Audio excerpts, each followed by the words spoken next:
My name is David Landini. Any opinion that lockdowns, compulsory wearing of face masks and mass vaccinations are effective reactions to COVID-19 assumes that the state premiers, health ministers and chief health officers are acting in the knowledge that these actions work. The premiers, health ministers and chief health officers have ignored requests to make public the research, studies and other evidence that constitutes the best medical advice that they assure us they are acting under. But due to the repeated application of lockdown restrictions that have self-evidently not worked, it is increasingly obvious that whatever constitutes their best medical advice, it is not accurate research, studies or evidence.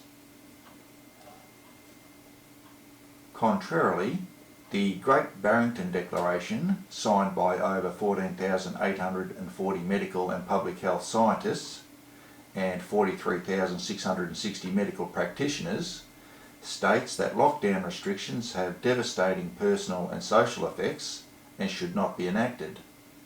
Instead, it states that attention to protecting the vulnerable, that is, the very elderly, is all that should be practiced.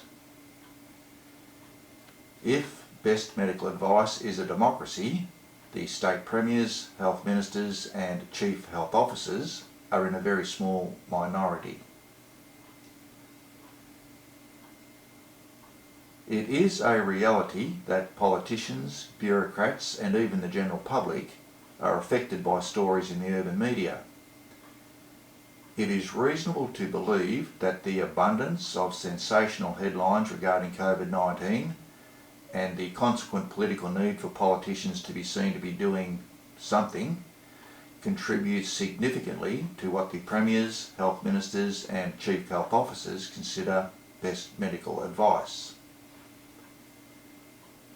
The consequent lockdown restrictions, while they may please the urban media opinion makers and be publicly popular, are demonstrably harmful by every other measurement.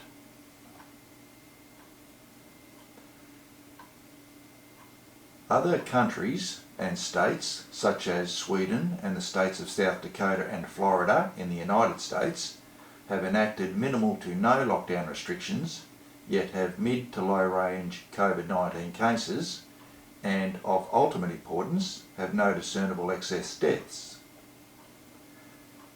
To help the people, the premiers, health ministers and chief health officers should adopt the practices of the countries and states that have achieved equal or better outcomes at a minimal personal and social cost.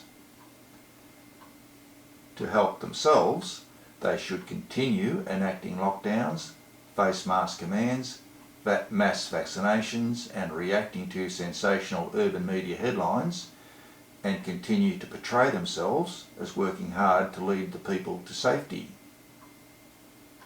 Falsely.